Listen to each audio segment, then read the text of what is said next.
এই আকবর, এদিকে আয়। চোখের চামড়া কি তোর উঠে গেছে, নাকি চোখে ছানি পড়েছে? কেন মহাজন? কি হয়েছে? আমি তো সকালে সব মুছলাম। মুসলি? এটাকে মোছা বলে? এই যে কোনায় এক চিমটি ধুলো জমে আছে, এটা তোর বাবার বাড়ি থেকে এসেছে? আমি তোকে বেতন দেই কেন? মাছি তাড়ানোর জন্য? মহাজন, বিশ্বাস করেন, আমি 3বার সাবান পানি দিয়ে ধুয়েছি। রাস্তার পাশেই দোকান, গাড়ি ঘোড়া চলে, তাই হয়তো বাতাসের সাথে একটু ধুলো উড়ে এসেছে। বাতাসে দোহাই দিবি না আমার সামনে। আমার দোকানে কাস্টমাররা আসে আবেজাত্য দেখে। মিষ্টি স্বাদের চেয়ে আমার দোকানে চকচকে ফ্লোর বেশি দামি। যা, আবার মোচ। যদি এক ফোঁটা ধুলাও দেখি, তবে আজকের বেতন থেকে 50 টাকা কাটা। জামাল ভাই, সকাল সকালে দেখে দোকান গরম করে ফেলছেন, ব্যাপারটা কি? আরে কাশেম ভাই, আর বলবেন না। অশিক্ষিত সব কর্মচারী, এদের দিয়ে কি আর রাজকীয় কারবার চলে? আমার লাগে ফকফকে সাদা, আর এরা করে রাখে গোয়ালঘর। বলুন, কি সেবা করতে পারি? আজ বাড়িতে মেহমান আসবে, 2 কেজি স্পেশাল চমচম আর 1 কেজি দই দিন।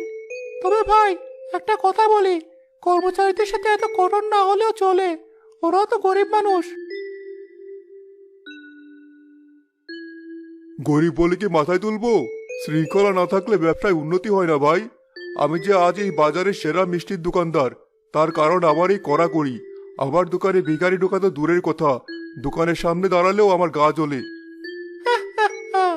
তা জানি, আপনার তো আবার শশীবায়ু রোগ আছে। এটাকে রোগ বলবেন না ভাই, এটা রুচি। ওই দেখুন, আমার দোকানের ঠিক উল্টো দিকে ওই মরা বটগাছটার নিচে আবার এসে বসেছে ওই আপদটা। লাল, সব লাল হয়ে যাবে। রক্ত? না না, ফলের রং লাল, বিষের রং লাল। তোরা কেউ যাস না ওইদিকে। এই বুড়ি, ওখান থেকে উঠবি তুই, নাকি আমি আসবো? আসছে, বড় বিপদ আসছে বাবা।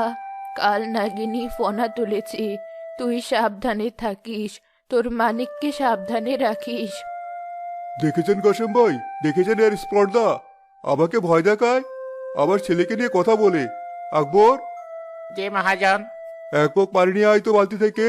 আজ এর বাপের নাম ভুলিয়ে দেব। সকালবেলা দোকান খোলার পরে অলক্ষণের মুখ দেখলে সারাটা দিনের ব্যবসা মাটি হয়। জামাল ভাই, থামুন। কি করছেন কি? ও তো পাগল মানুষ, ওর কথায় কেউ কান দেয় নাকি? গায়ে পানি ডালবেন না, পাপ হবে। পাপ পুণ্যের হিসাব আমাকে শেখাবেন না। আমার দোকানের সামনে ময়লা আবর্জনা আমি সহ্য করব না। এই বুড়ি হলো জ্যান্ত আবর্জনা।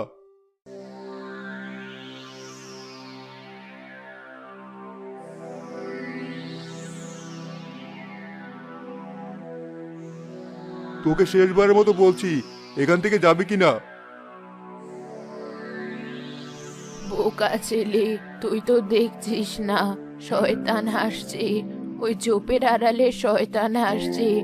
লাল ফল, মরণ ফল। চুপ কর ডাইনি।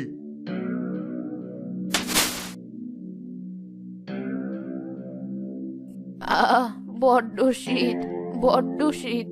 কিন্তু আগুন তো নিভলো না, আগুন যে জ্বলে উঠলো। ছি ছি জামাল ভাই, এটা আপনি কি করলেন? একজন বয়স্ক মহিলার গায়ে পানি ঢেলে দিলেন, তাও এই বয়সে। বেশ করেছি, আমার জায়গার দাম আছে। ও থাকলে আমার কাস্টমাররা ঘেন্নায় আসে না।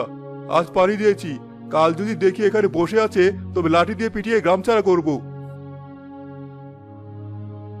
কাজটা ভালো করলেন না জামাল ভাই, পাগলি হলেও তো মানুষ, আল্লাহর গজব পড়বে। আপনারা নিজের চরকায় তেল দেন। আমার ব্যবসার ক্ষতি হলে আপনারা পুষিয়ে দেবেন। যান এখান থেকে।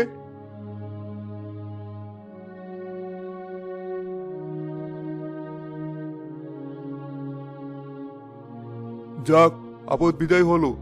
আকবর, এক কাপ কড়া করে চা বানাতো, মেজাজটাই খারাপ করে দিল।